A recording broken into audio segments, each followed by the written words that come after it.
Hello, fellow travelers. Welcome to Fate's Wide Wheel. I'm your host, Sam Fain. This week, I'm here to talk about A Kind of Magic, episode 207 of Quantum Leap. This one is a really great episode. I do wonder what people are going to think about it in the context of coming between Secret History and Nomad. No spoilers on Nomad, but I do think it's a fantastic episode. I think it's an exceptional episode, quite frankly, of Quantum Leap. And I thought Secret History was also an exceptional episode. I think A Kind of Magic is, by any other standard, exceptional as well. Would I consider it to be as exceptional as Secret History and Nomad? I don't know. Comparison is the death of joy. I'm not going to talk about that too much, but I will be interested once 208 has aired, once Nomad has aired, what people kind of think of A Kind of Magic in the context of coming between these two and in the context of the first 8 episodes of season 2. Because again, I think A Kind of Magic is an incredibly strong episode, but I do wonder kind of, where it will place in people's hearts and minds. Before we get into the episode, I do want to take a moment, of course, to thank everyone for being here. Anyone who is watching or listening to the podcast, thank you so much. I really appreciate it. The support means a lot. And I know that each and every one of you that has hit that like and subscribe button or commented or sent an email or a message through Patreon and whatnot, it really means a lot, and I greatly appreciate it. I'm glad that you're here.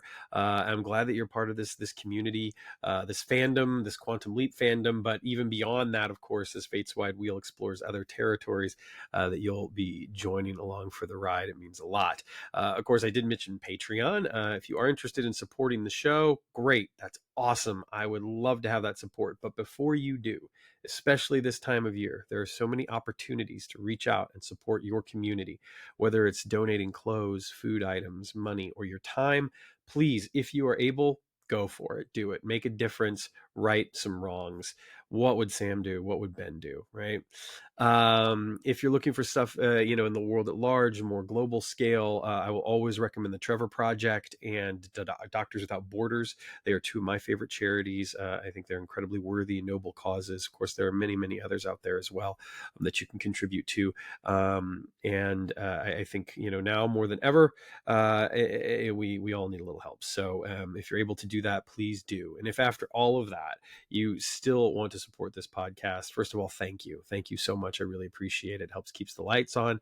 And there are definitely fees that go into making the show, believe it or not. So head over to patreon.com/fateswidewheel. You can subscribe at any donor level. You'll be given access to all of the stuff, including the exclusive behind the scenes videos with JJ Lindell, into the creation of his posters. If you've seen the A Kind of Magic poster, I love it. I think it's fantastic. And I loved JJ's process. A lot of really cool stuff that he drew upon. And you can learn about all of that in that exclusive video over on Patreon. So go over, subscribe for $1, check it out, see if you like it for a month. Awesome. If you don't, no worries, but you'll get access to all of those videos, including the ones that he did for the Doctor Who Daleks video, poster, as well as the Secret History poster. So we've got 3 videos over there now. We'll have another one for Nomad, and we're working on some more stuff to come, which I'm really looking forward to. I've got a couple of things at least in the pipeline, one of which will feel very kind of adjacent to a lot of the Quantum Leap Doctor Who kind of vibe, one of which will likely not. It'll be completely different. So we'll see what you think of that. But thank you so much to all the Patreon supporters. I cannot thank you enough. I really appreciate it. I'm always very humbled by the fact that people want to support the show financially. It means a lot to me, and it enables me to keep the show going, because without it I wouldn't be able to. That's just completely honest. Being one person and doing all this, and with any sort of out of pocket expense, just with the life that I lead, it would likely not be possible to do the show. So you make the show possible, and I really appreciate it. News and notes. Nothing really new to report right now. I'm recording this Wednesday, December the 6th at 2 p.m. So pretty much right before editing and uploading and getting ready to drop. post show tonight's airing. So as of right now, really no new big news specific to Quantum Leap. I suppose one of the big things is that the SAG-AFTRA agreement with AMPTP was indeed ratified. Around 78% voted yay, with around 21% or so voting nay on it, which, hey, I respect everybody's decisions. They had their reasons. But I think it's great that it was ratified. I think that, it was the right call for the right time, in my humble opinion, as someone who's not a member of the union, and knows, probably only very little compared to others that are involved. But based off of what I do know, I would say that I think it's the best call at this particular point in time, for all parties. So that's cool. And I think that, it'll be interesting to see where things go, especially over like the next year and a half or so. um as the box office continues to struggle a bit, as streaming services are finding themselves, kind of at a loss for what to produce, how to produce, etc., scaling back a little bit here and there, maybe cutting some corners. We'll kind of see, what trends kind of come out of all of this, because I do think it's going to have a huge impact. I think that there was already a lot of momentum for changes in the industry before the strikes, but I think that the strikes probably amplified some of that, put a little bit more focus on certain issues. So it'll be very interesting to kind of see how the industry reacts and rebounds after all of this, and especially, as it concerns this show and Quantum Leap, what the networks are going to be doing and how the networks will be kind of evolving. So I have absolutely no thoughts or opinions that I can offer, because they would not be informed. I would just be pulling stuff out of thin air, which isn't necessarily different from things that I've done in the past, but I'm not going to do that right now. So that's really about it for outside news and notes. This is probably going to be a short one, especially compared to others that I've done in the past. I don't have any interviews. I don't have any of that stuff to kind of draw on this week. A lot of that is probably just scheduling, communication, etc. Blah blah blah blah blah. There was some stuff that was, tentative, and got, moved around, or never really got firmed up. It happens. I mean, obviously, we're talking about extremely busy people, who are working on this television show pretty much constantly. So I'm lucky to have had some of the conversations that I have had with people who work on the show recently, and I'm grateful for that, and I'm grateful for their support.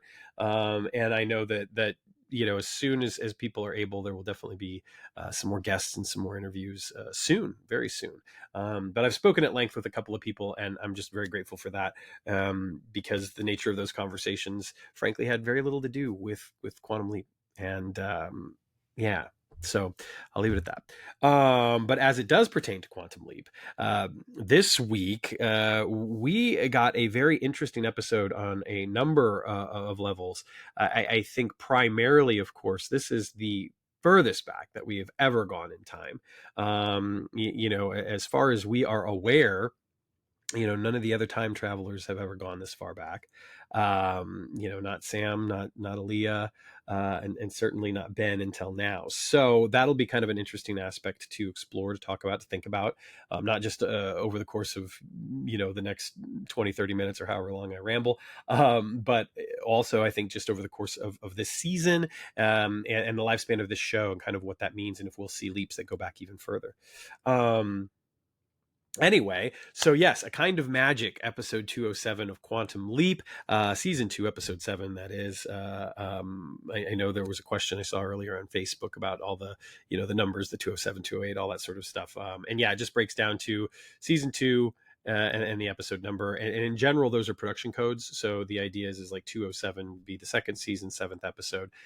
Now, if you go back and look at production codes from shows that were made like 30-40 years ago, it's really fascinating, because they often don't line up with like air dates. So you would see like, like 204, 202, 203, 207, 201, that sort of stuff.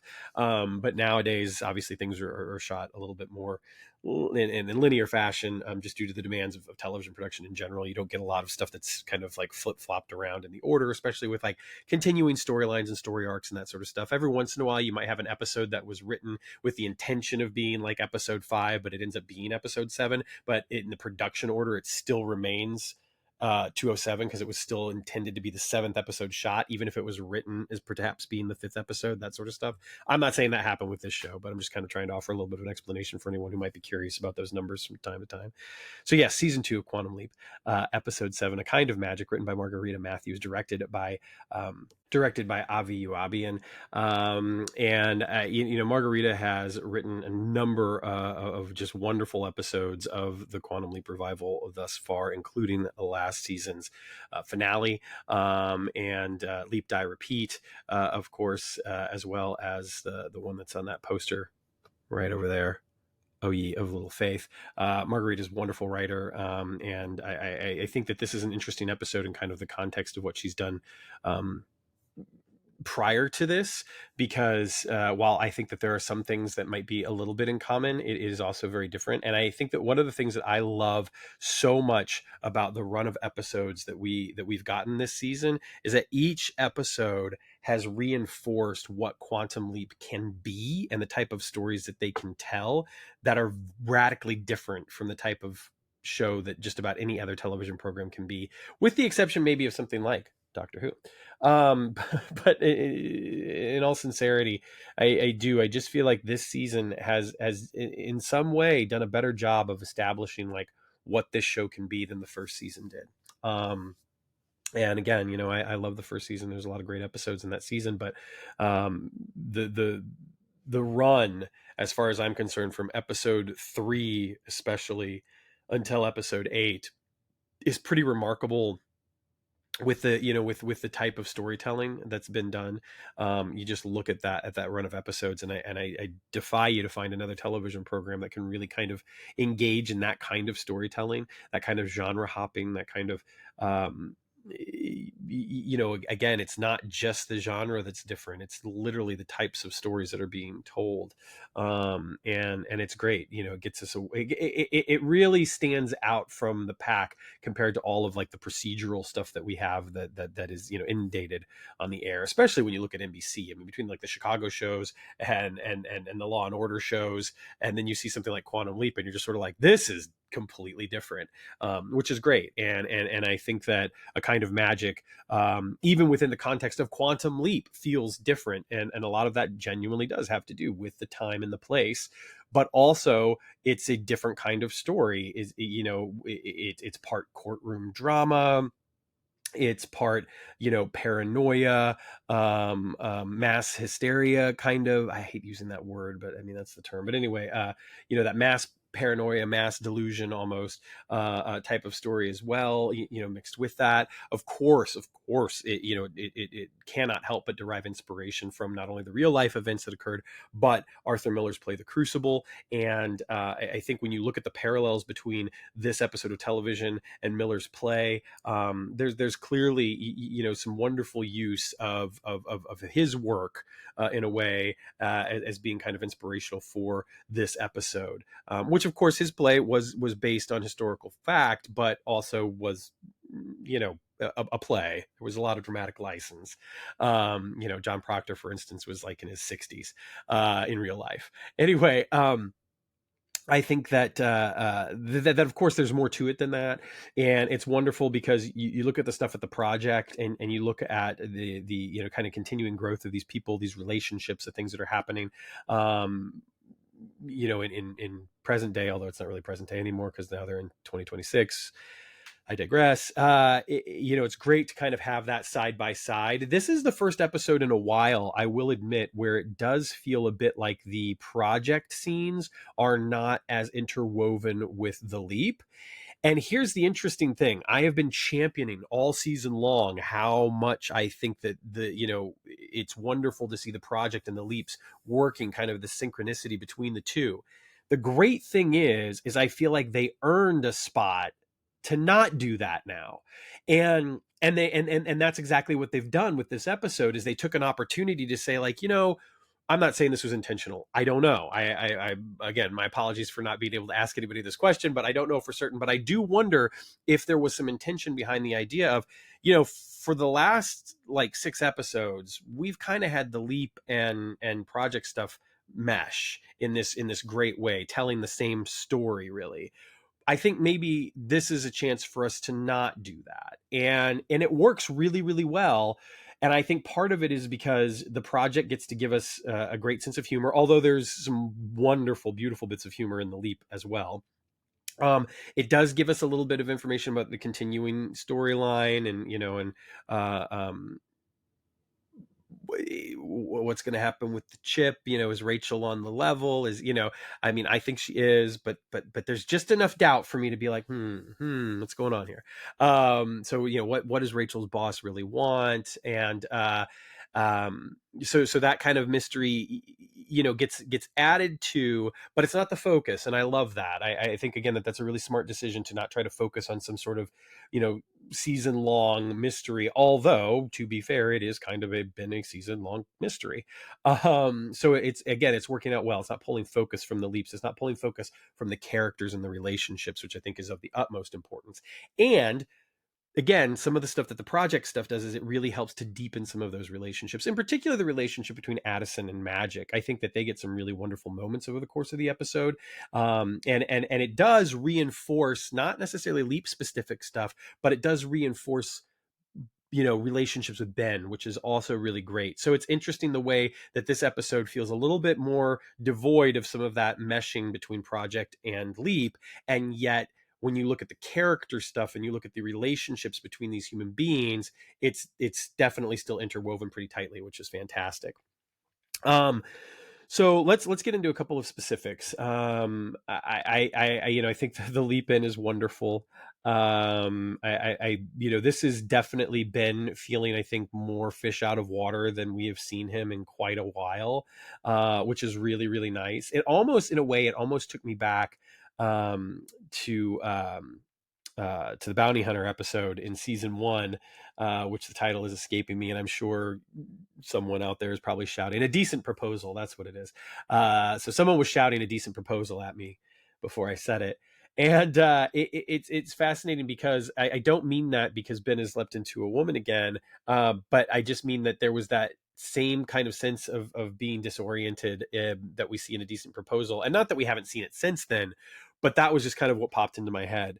um I think right away, even without having seen a trailer for the episode, or a season long trailer, which lets us know that this was the witch trial episode, I think right away you get the vibe. You're just sort of like, oh, okay, I know that, I know that costume. I know this vibe. Like, I think anyone who has any kind of experience with this setting, this time period, this kind of story, I think immediately you're kind of prepared that this might be the direction that we go in. And it's great too, because it's like they're doing this innocent thing, right? Just picking the petals off the flower to decide if William has loves Ben's Leapy. But at the same time, it feels a little ominous, because the wrong person seeing this could absolutely think that Elizabeth and her friend, that's Ben Sleepy, Elizabeth and her friends are doing some sort of witchcraft here, right? And how these childhood games are not so far separated from what was interpreted as witchcraft, right? You look back at kind of like the historical record, and oftentimes it was like groups of young women or girls together, dancing in circles, singing songs, chanting things about people that they knew, all this sort of stuff. And you're just sort of like, yeah, this is what kids do. So anyway, I love the scene. I love the innocence of it, and yet there's definitely an undercurrent of something else at play. This is a moment I think that's great to kind of just talk about the direction. I think the direction of this episode is fantastic. I think the editing work in this episode is superb.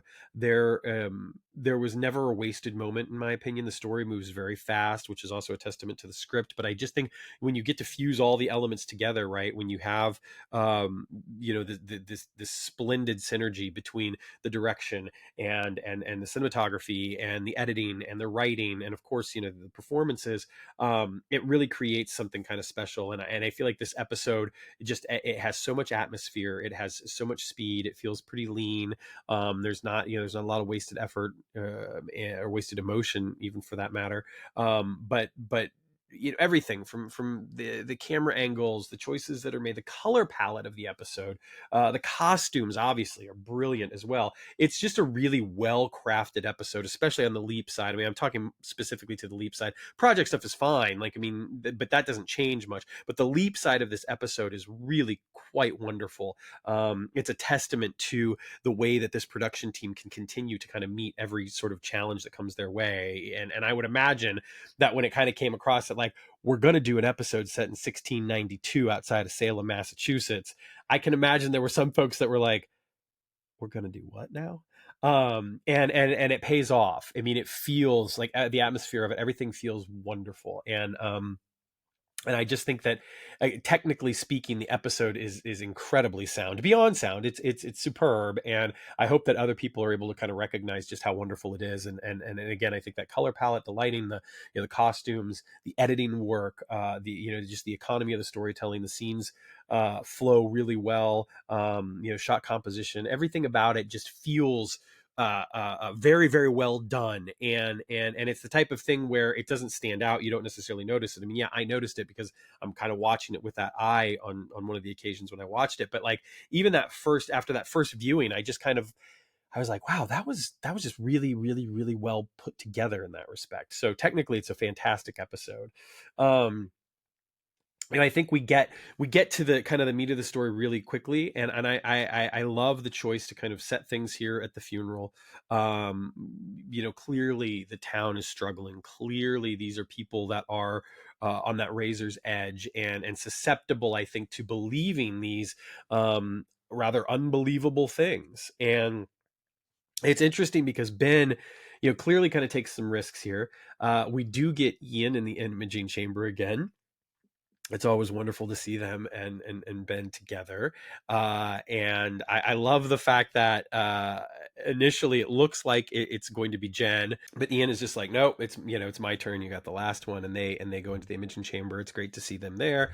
They seem to be kind of enjoy parts of it. I love that. I love that they're kind of delighting in certain aspects of the setting, the location, the idea of witchcraft, this sort of stuff. Ben, it's interesting because, again, Ben continues to feel more fish out of water in this leap than we've seen him in a while. And I really like that. He's very kind of off kilter. I think, I mean, it's got to be overwhelming, right? To ask a question like that. It's such a weird thing to do, but it has to be overwhelming to realize that you're so far back, that this isn't a time period where you could like see a picture in a book or watch film on a TV or whatever. Like, this is so far back that there aren't any photographs, right? That there is no video footage or film footage. You know what I mean? Like, this is such an alien kind of world to him in a way. And as he's trying to navigate all of this and hearing this, kind of fire and brimstone, approach to everything, and the life that these people lead being so different from anything that he necessarily knows. I think it's reinforced by a lot of the choices that Raymond Lee makes as an actor, because there's, again, even though Ben is clearly invested in the mission, wanting to figure out, why am I here? What do I need to do? How do I help these people?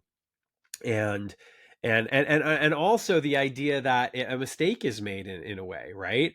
By saving William, which is the right thing to do, like, yeah, let's save William.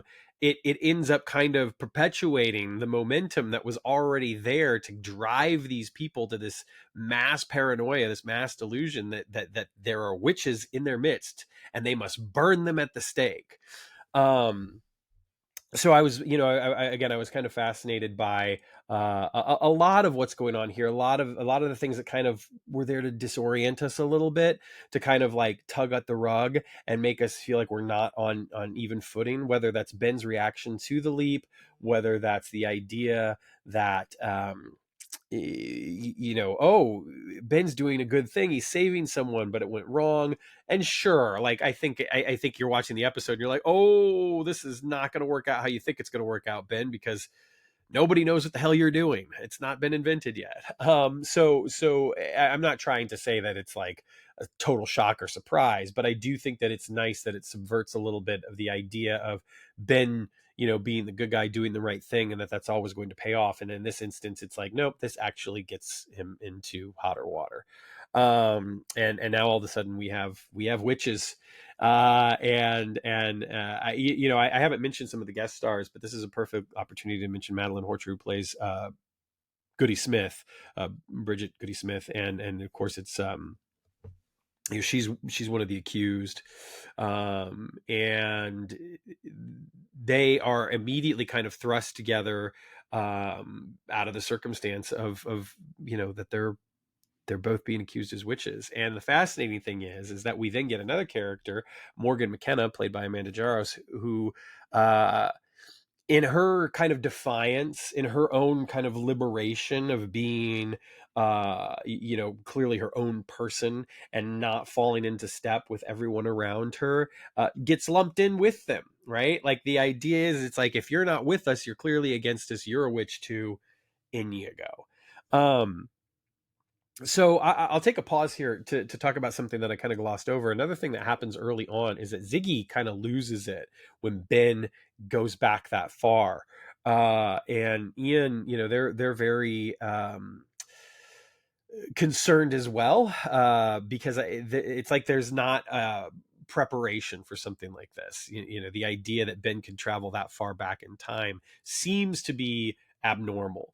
And of course, we've talked about before, I mean, just in the fandom, articles are out there, other podcasts, this podcast, we've collectively talked before about the decision to allow Ben to travel outside of his own lifetime, compared to Sam, who was restricted to his own lifetime until he wasn't. But anyway, and so I think that that this is a convention that the revival had already kind of opened up, had already said, no, Ben can go all the way back to the Old West, right, to the 1870s or whatever. And yet we find ourselves in this episode going farther back than ever before, both for Ben, for Sam. I mean, as far as we know, any on-screen representation, I'm speaking on-screen only, but even if you factor in the novels, really, no one has ever traveled further back than this. So I think that the thing that's interesting about it is the notion that they, not just meaning Ian, but the team, they are not prepared for that. And I think that that's kind of interesting. It's an interesting little tidbit, and it's something that might be inconsequential, might never be revisited. But I do think that is just, as far as texture to the story, texture to what the expectations of the team are, what this time travel project is, it's fascinating to me that this seems to defy even those expectations, which is kind of cool, and I think just worth filing away potentially. We'll have to wait and see. And I think this is a perfect time to talk a little bit about historical context. And I mentioned earlier, of course, that Salem witch trials, obviously very real, very famous play, The Crucible, written on it. There's been film versions of the play as well, most famously with Daniel Day-Lewis and Winona Ryder. The play has had numerous revivals. Liam Neeson and Laura Linney, most recently. Ben Whishaw did the role of Proctor as well. I'm very familiar with the play. I was in the play. I actually was played Proctor twice, and so yeah. I mean, the notion of this world can seem a little either very foreign, very very alien, or could seem something like we just take for granted, like, oh yeah, that happened, and moving on. But I do think that it's important to just have a little extra context, and so, at the risk of throwing stuff out there that everyone is aware of, I will say that at this particular point in time, one of the things that's fascinating is that Europe had already experienced a number of witch trials, famous periods in time of witch trials, and of course this colony, because that's the other thing that's important for this contextualization. At this point, of course, Massachusetts is still a colony of England. The country's not born yet, so there's no United States. And at this particular point in time, that kind of mass delusion, paranoia, had started to make its way across the pond. And even though it had started to die out in Europe, now here those flames were being fanned here in the colonies. And it resulted in, I mean, the execution of hundreds of people. And not just in Salem, but Salem, of course, was probably the nexus in a lot of ways, the most famous, and certainly one of the most famous examples of mass delusion in this country's history. Even though, of course, this is pre US, but at that particular point in time, thinking about, there's been a lot of turmoil. Recently, not too recently, but you look at the constitutional turmoil of the 1680s, the idea that New England had of course been settled by religious dissenters, and they focused very much on building a kind of a religious society, a society based on the Bible, steeped in tradition, and that anything outside of that there was not much room for. And that at this particular point in time, anything that was considered other was considered bad, was considered wrong. And in a white male dominated society, part of that was also women. So women were, they're more sinful, they're lustier, there's something other about them. And that's why the overwhelming majority, of course, of people who were accused of witchcraft and indeed executed for witchcraft were women. So you've got all of these kind of fascinating religious, political, and gender issues at play in the entire notion of this, witchcraft accusation period in time. The in Salem, the witch trials were, I believe, from February. They lasted over a year. It was like almost all of 1692 and into 1693. They started in February and ended in May 1693. You had 19 people in Salem alone who were executed by hanging. One other died under a form of torture. If you're familiar with the play, or of course the real history, that's Giles Corey, who had stones placed upon him. More people died in jail as well. Anyway, I do think that it was just kind of a fascinating time, when you had, for the most part, young girls accusing mature women of witchcraft for a variety of reasons, and everyone else just believing in it. And it was the idea that these these adults were so willing to believe that other people in their midst had committed these crimes that, for the most part, young girls were accusing them of, because the young girls, of course, they're pure, right? They're not the sinful beings that mature women are. I think that it's interesting to think about the fact that at this particular point in time, the nature of this community, it was that it was a theocracy, and the trials, the fallout from the trials, the realization that all of this was bunk, and that there had been so many false accusations. I mean, they were all false accusations, obviously. Really kind of shattered the idea that a theocracy could survive or thrive without being susceptible to this type of thing, which is a positive thing. I think it's one of the things that helped, quite frankly, less than 100 years later, again, a bunch of white men, but it helped them decide that, God good, but not what we should be founding our country on. And I think that that's something, obviously, that a lot of people struggle with to this day, but it's true that was something that, was not part of the plan. There was never a desire that this country would be run by any one religion. So anyway, I do think that that's important to kind of think about in the context of the episode. The other thing that's important to think about in the context of the episode is the notion that when the play The Crucible was written, the country was in the grips of the Red Scare. Communism, bad. If you're a communist, there's something wrong with you and you need to be outed and pilloried for it. We're not going to execute you. We've matured a bit, but we will do everything we can to, in the modern parlance, cancel you. And the entertainment industry in particular was hit incredibly hard by this, because the thought is that, like, That's where the commies are. They're on Broadway and they're in Hollywood, and we're going to get them.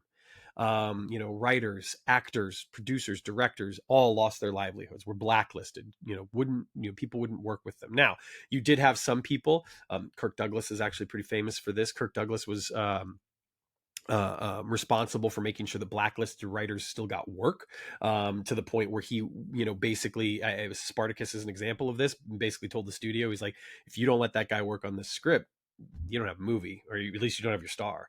And he was indeed able to get work for some of these writers in particular, at a time when no one else would hire them. They often had to write under pseudonyms or go uncredited. But I still think something like this is worth mentioning. So anyway, with Joe McCarthy, these Senate hearings, the Red Scare, that was the environment that Arthur Miller was writing this play under. And it was a very, very intentional parallel, because he had friends. He himself had been accused. Like, he had friends. And the idea is that, you might be better off just to say, like, yeah, I'm a communist, and take whatever punishment than you are, than to draw this out and be ruined for it, because they'd come at you from every angle, right? It wasn't just if you were a communist. It was, are you a philanderer? Are you gay? Are you, it was everything they could do to ruin your reputation at a time when America was, pretty damn conservative, overall. This is not to try to make light or put too much importance on things or whatever, but this is pre-rock and roll, for the most part. And this is a time when, people were very given to a certain kind of nationalism, patriotism coming out of World War II, where, anything that could be equated with fascism or the Nazis, or what we saw from the Japanese, or etc. This is talking about people's perceptions at the time. Bad. Even the Russians, the Soviets, who had been an ally at times, it was like, now they're the bad guy because communism bad. And so the idea that this sort of mania with which Joe McCarthy approached outing these people, and giving this very public,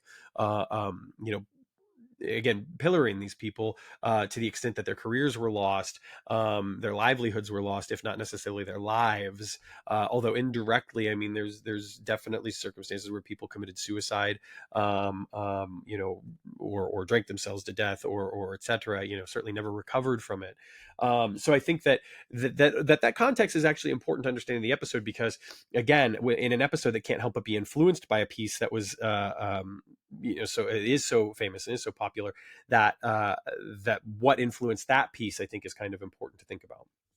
And just pointing the finger, and how easy it was to, get one finger, two finger, three finger, four finger, and all of a sudden, everyone is in on you. And that's the situation that these people are living under right now. And that's the fear that they're having to deal with. And part of it also is that you look at what's happening in the town and these deaths that are occurring. It's the idea that there's so much grief and mourning and fear and anger, and they're looking for an outlet for that. And as soon as the witchcraft part comes into play, now all of a sudden we have someone to blame for all of this. And it just happens that Ben, of course, has leaped into someone that they can blame. I think we've got some great scenes that come out of their imprisonment together. I really, really enjoyed the conversations that we see between Elizabeth and the other women, Morgan and Bridget. And I think that, seeing the three of them together, and their three very different perspectives on all of this. Ben is almost incapable of, like, playing the part. Like, Ben's not an actor. Ray is. And he's a damn good one. But Ben, he just decides, I'm gonna bring all of my, 2020 ideas into this, my 21st century perspective into all of this, and I'm going to share that with you. And it's fascinating because even Morgan, who is clearly very progressive in terms of this society, has her doubts about the stuff that Ben is saying.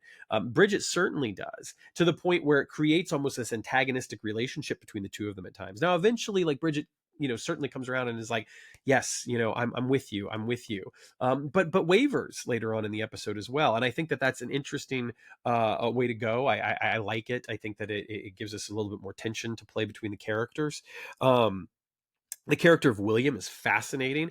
William, of course, is so under his dad's thumb that in public, after being resuscitated, being brought back to life by Ben, he is willing to point the finger at these women, right?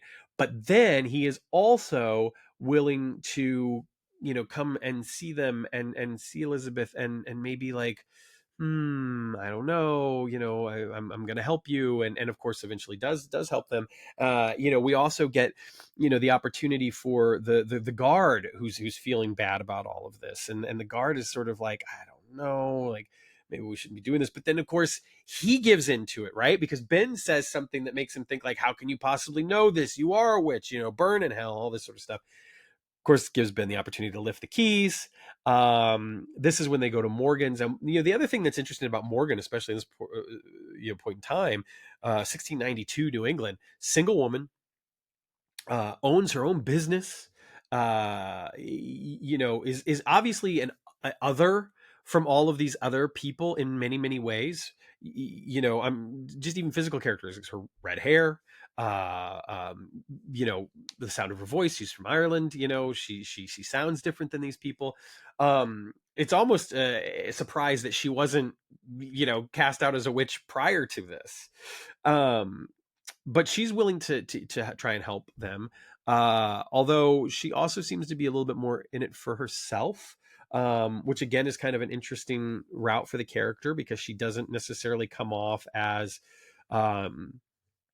like, I don't feel like we've got this trio of heroes that we're sitting here rooting for the whole time, and that they've come together. There's this ensemble, and they're fighting the man, and they're doing whatever they can to save their own lives or whatever. It's very much about survival, and I think that that's a brilliant piece of writing. It would be so easy, right, to just kind of say like, let's throw them together and sure, we'll have them, antagonize one another a little bit, but at the end of the day, girl power, the three of them are fighting for one another, and they're gonna get out there and save themselves and maybe some other people along the way. And instead, it's like obstacle after obstacle after obstacle. Her shop is ransacked, her horses are stolen. She ends up riding off alone. She ends up getting captured again. Ben and Bridget, they almost escape, but then they decide at the last minute to come back because they think that they can't let Morgan die. It's really interesting, and the moral dilemmas that are posed over the course of the episode. I do nothing but support and strengthen these characters and their choices. And again, it's just a really, really incredibly well written episode. And the other thing that's fascinating is that, unlike Secret History, which has kind of this amazing, wonderful, awesome, like action adventure kind of plot with subterfuge, and it feels like kind of Indiana Jones in a way, right? But also Indiana Jones with Hitchcock blonde. It's propulsive, and so is a kind of magic, but it doesn't necessarily have the same kind of adventure quest vibe. And I just think, again, that that's such a testament to the writing quality that we're seeing this season across the board, really. It's an incredibly well written episode, and the only thing, like, I'll point out a couple of things. Morgan's character in general, and the introduction of her character, it feels to me like it's a necessary shorthand, and I don't want to. I certainly don't want to belabor this, and I definitely don't want to point it out as too big of a criticism by any stretch. But I do feel like it's one of those things that you have to do sometimes, especially like, network TV, 42 minutes, right? Where I'm going to just kind of like show you, or tell you who this character is in this shorthand way, and now and now I'll throw them into the pot, as opposed to being, having the time, having the opportunity to kind of like hint at the character, give the character a little bit more of a full fleshed out introduction, as opposed to just being like, oh yeah, I know who she's supposed to be, which is also fine. I mean, there's an economy to that storytelling, which is great. So it's not even necessarily a criticism, I suppose, as much as an observation. But I do feel like her introduction, it's a moment where you're just kind of like, oh, okay, yeah, she's that character. But I should add, of course, that Amanda Jarvis is great. I think it's a lovely role, and I think that the wonderful thing is that for as kind of like strong and independent as she is, um, she does end up by by turns being just as vulnerable as the other women that are involved, just as at risk as these other women, while also being someone I think that has the reason to be able to maybe shift people's opinions if they were not given over to this mass delusion or mass paranoia, which I think is again, it makes for an interesting character, and it's a really great performance. There's definitely a lot of strength there behind the performance. Speaking of performances, Madeline Horcher as Goody Smith is fantastic. I love the layers that she brings to the role. I love that it would be very easy to see her in one light, and yet we get so many other layers written in along the way, and I think she is more than capable of really bringing all of that to life in some wonderful ways, including the idea that at the end she's almost like, you know what, no, I'm going to Boston, peace out, like I don't need this, I don't want this, I am no, I'm done. And so I think that yeah, I enjoyed that, and I thought that it was brought to life very well. Character of William is a delight, and I do love the fact that that there is this pining for Elizabeth, apparently just enough that the two of them are going to be an item. And it's worth mentioning, of course, that in the original history, like William dies, right? Betty dies, Bridget dies. Everybody. Ben saves a lot of lives through the course of this, and he saves even more at the end when he realizes that the well has been poisoning these people. And I think that that's the other thing that that this episode does in kind of a unique way, is that the mission, right? Like Ben's mission feels bigger than just one person. He really does. He saves a town, right? Like salvation or bust. He has to save the whole town. But in this way, it's like he's saving the soul of the town. He's saving these people's lives. He's saving the soul of the town. He's finding a way to kind of get through to like Reverend Crane, for instance, who really kind of leads the charge. And I think that the episode holds together very well due to that, um, even without a singular kind of mission. Um, the town, this community is its own character, more powerful in some ways than any individual character. And I think that lends itself incredibly well to the type of story that's being told here, with the mass delusion, mass paranoia that's taking place. Moving away from the leap, which again I loved and I think is just wonderful. The stuff back at the project, which there's not quite as much of, is pretty important. And the most important, of course, I mentioned this briefly earlier. It really has to be the scene between Magic and Addison, and I'll get to that in just a second. But before I do, let's talk about some of the humor. And I love that it's not necessarily strictly played for laughs, although obviously there's some laughs to be had. Ian does a seance. I love them. And it is amazing and wonderful. And Jen, of course, doesn't buy any of it. And Nanrisa is fantastic and awesome. And just the interplay between the two of them, it's so wonderful. And the seance obviously doesn't work out. I failed to mention Ian, of course, is the observer in the early part of the episode, and then Jen steps into the chamber. Always awesome to see Nanrisa in that capacity. Of course, we got to see her in Secret History as well. She has some great moments in the courtroom. It's lovely because she goes out and gets the information, right? Like, it's like, none of this is on a computer, none of this is, and it's like, I'm gonna read a book, and she gets the information, she comes in, she's able to help Ben out. But anyway, back at the project, yeah, the seance stuff is very amusing. And I think again it gives us some much needed levity in an episode which could feel incredibly heavy otherwise. I mentioned Rachel earlier. It was great to see her back. It's great to see her, helping the team out, and especially being there for Ian, and how important they are to her. And it's really lovely. And I do have that question. It's like, is she on the level? I really hope so. I think so, right? She's got to be. They're not going to do that anyway.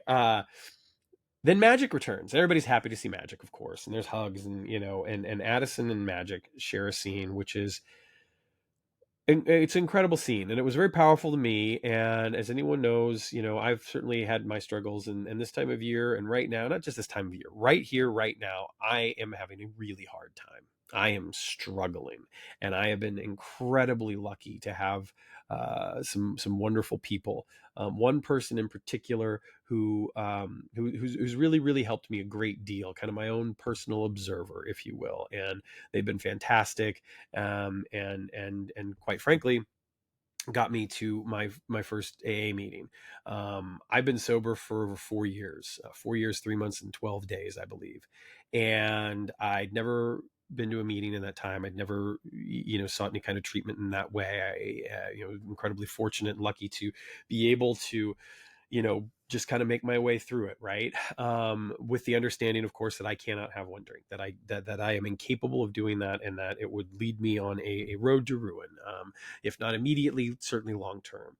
So that is my experience coming in to seeing this episode, and I saw the episode before I went to the meeting for the first time, but it still struck a chord because it was something that I felt like I needed to seek out. But I didn't know how to. I didn't know how to say yes. And then somebody came along and somebody was like, "Hey, do you want to go? I'll take you." And I said yes, luckily. And they've been amazing. So anyway, with that said, that gives you a little personal context into this, because seeing this scene and seeing Magic talk about going to a meeting, seeing a sponsor, we know Beth obviously has been there for him, or certainly we hope so.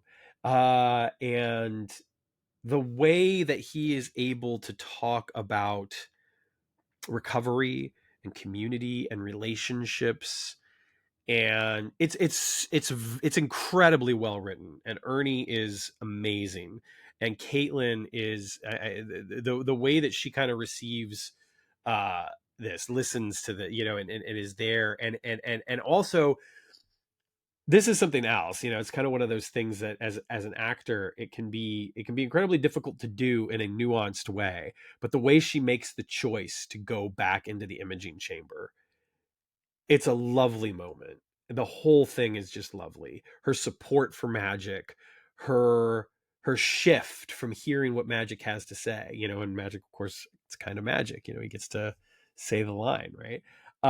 It's just a really lovely scene, and another, it's just a testament to what each individual in this cast kind of brings to the table, and how awesome it has to be to kind of be able to play with this, with all these ingredients. If you're a writer, if you're in the writer's room, if you're a showrunner, to be able to kind of say, like, I want to, let's get them together to do this thing this week. And that has got to be a joy, because in this case, seeing the two of them together, of course, we've seen Addison and Magic have great scenes together before, but this one is really wonderful, and deepens the relationships, not only between Addison and Magic, but I think most importantly, perhaps, between Addison and Ben. Addison's able to come back. She gets into the imaging chamber, and it's really, really fucking nice.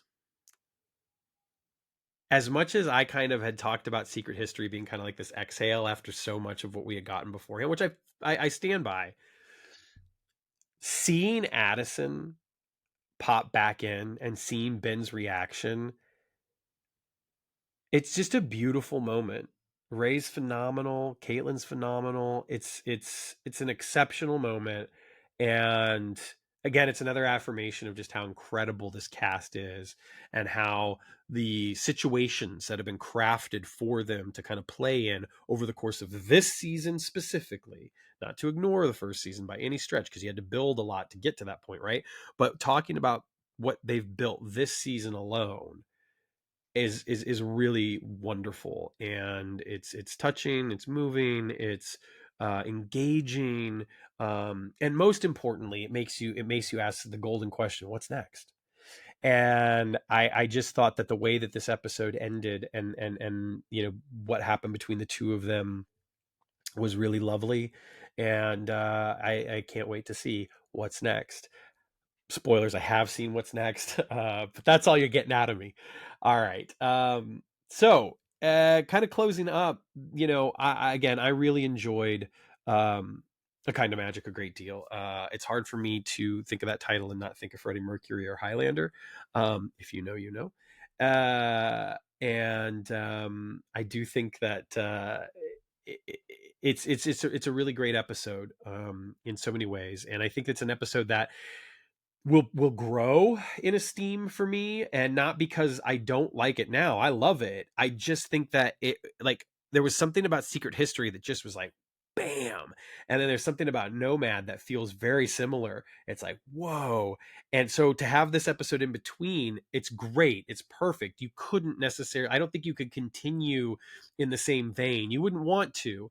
There's something about this episode that feels different and yet still connected to the narrative, but much more focused on the leap, much less focused on kind of the overall character arcs that we've seen growing. Yes, there's elements of like Rachel's boss and the chip, and the, that's in there too. The developments between Addison and Ben, that's there, but this feels much, much more focused on like, this is the leap. Which is good, which is good. And again, I think that the project stuff, while certainly still connected to the leap, I mean, whether it's the seance, the research, whatever, I mean, clearly they're still working on the leap, felt a little bit more between the scenes with Magic and Addison, between the stuff with Rachel at the beginning. It felt a little bit more connected to its own story, to its own narrative, to facilitating the character development, as opposed to being completely intertwined with the leap, if that makes sense. So, which is a good thing, because we've seen so much of that, which I love, and I think is the way to go overall. When you do get something different, you can appreciate it a little bit more. I think if that was the norm, I would appreciate it far less. If the other was the norm, I think I would still appreciate it, though, because it's so engaging. But yeah, overall, A Kind of Magic, I really enjoyed it. I'd love to hear what you have to say. So please like, subscribe, leave a comment below, send an email, whatever you want to do. Reach out. Um, reach out. Reach out. Not necessarily to me, although you're welcome to. But if you need help in any way, reach out. And most importantly, if you don't find yourself capable of reaching out, know when to say yes. That can be really, really, really hard. It puts you in a very vulnerable position, but knowing when to say yes is incredibly important. So say yes when you can. And if you're in a position to be there for somebody, do it. Do it. We all need somebody. We all need somebody. And I am grateful that you're here. Thank you so much. This has been fun. Hopefully I did get it out in time. We'll see. Take care of yourselves. Take care of one another. Stay safe out there. And remember, always, always leap responsibly.